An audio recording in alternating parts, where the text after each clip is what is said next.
Good evening from Washington. I'm Larry O'Connor, and we told you when the 118th Congress formed and began its work, we were going to keep tabs on them, make sure they're doing what the people want. So let's check in with Congressman Andy Biggs, 5th Congressional District of Arizona. You remember Congressman Biggs was one of the people who sort of, started a conversation about whether Speaker Kevin McCarthy was the right man for the job. Congressman Biggs, good to talk with you, sir. Larry, good to be with you. Well, do you have an early grade for Speaker McCarthy? I know you're going to say incomplete, but so far, what do you think of how Kevin McCarthy is doing his job?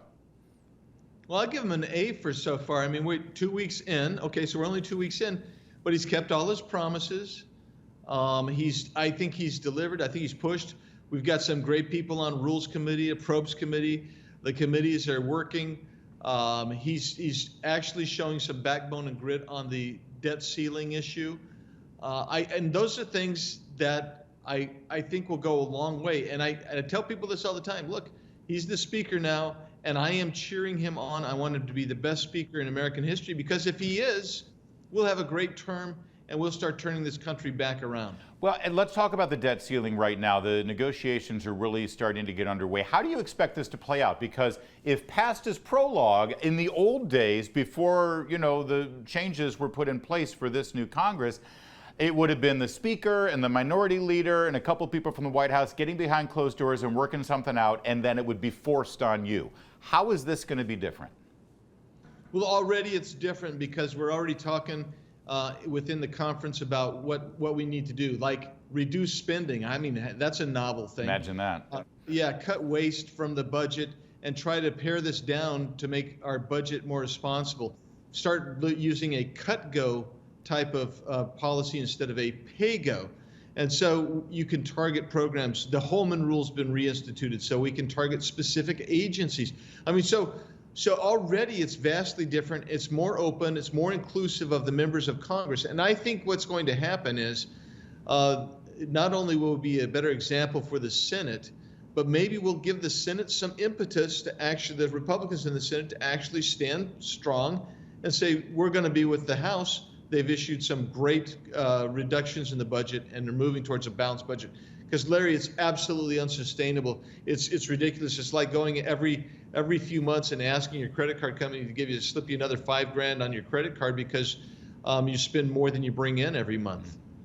As that plays out, it's going to be a challenge for Kevin McCarthy to handle a 5-seat majority right now. He ended proxy voting, which is something that I know you and most Republicans wanted.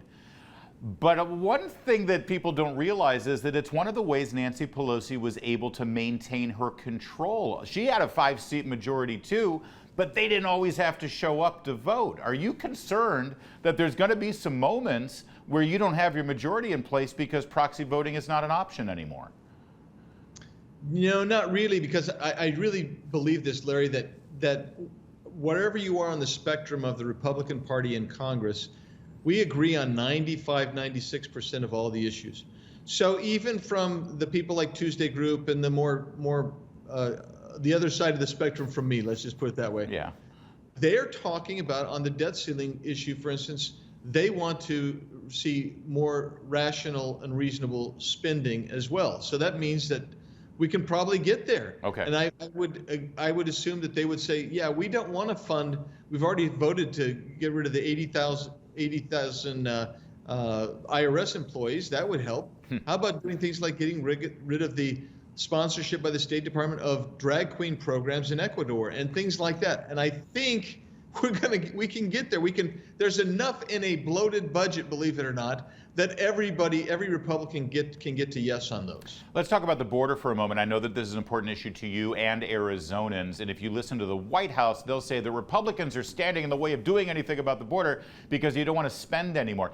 Does the border crisis need more money, or is the problem that the Biden administration has plenty of money, but they're not spending it on, border enforcement?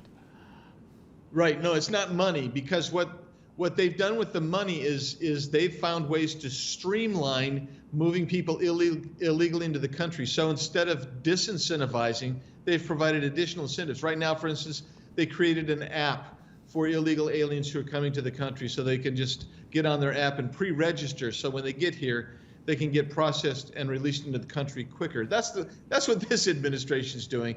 This administration is also taking money and they're going to divert people away from between the ports of entry, and working with the United Nations and U.S. NGOs. They're going to start moving into the ports of entry, Larry, and then they're going to say, look, see, we cut down the people coming. Instead of 250,000 a month, it's only 150,000. But they're not going to count the people that they've funneled to the ports of entry to make asylum claims there. So it's like when your kids say they're cleaning their bedroom and they just move everything from under the bed into the closet. It's like not actually cleaning anything. Congressman Biggs, let's stay in Arizona for a moment, because this week Senator Thune, part of leadership over on the other side of the building you work in, suggested that your Senator, Kyrsten Sinema, should caucus with the Republicans, thus avoiding a three-way race in the upcoming senatorial election.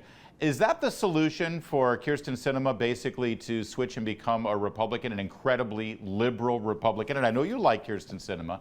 Or is it better for Arizonans to actually have a clear-cut conservative Republican choice? Well, I will say I love Kyrsten. She's a longtime dear friend. We disagree on certain policies. She is not a Republican. She will never be a Republican. The best move she could make was going to become an independent. And we need in Arizona a clear-cut conservative voice for the Republican senatorial candidate. And there are good people in Arizona that could do this. And some people are going to put their hat in the ring. I know fairly soon would be my guess for some of them. That's where she needs to be. I think it's going to be a wide open race in Arizona once again. But you got to have somebody that adheres to the Republican Party platform, for Pete's sakes. And that kind of cartel DC uniparty thinking by Senator Thune is not what Arizona needs. Are you one of those people who might be putting their hat in the ring for the Arizona Senate seat? Larry, there are some conservative people that are thinking about running for the United States Senate, and we'll get a good candidate, probably several good candidates. I missed the yes or no part of that answer, Congressman Biggs. It wasn't given, Larry. That was my best effort to deflect, brother. I see. So it's a possibility. Yeah, I never say never, but it's highly unlikely. All right.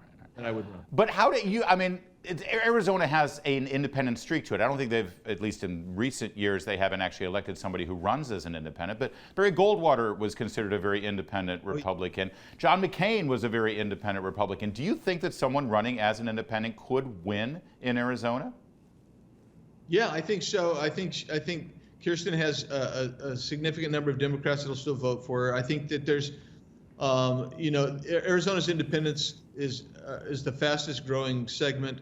Republicans second most. I don't know that she can pull as many Republicans as necessary to beat a Republican in a general. I don't think that the Democrat, Mr. Gallegos, is going to be able to do more than keep the radical base. So, I mean, it's a split. It's going to be a tight race, a very interesting one to watch. But I think Republicans actually have a good chance to win that. Well, it depends on who that candidate is, and well, we'll stay tuned. Congressman Andy Biggs, always good to talk to you. Get back to work. We're in session. Let's go. Will do. Thanks, Larry. You're watching Salem News Channel. There's more to come on O'Connor Tonight.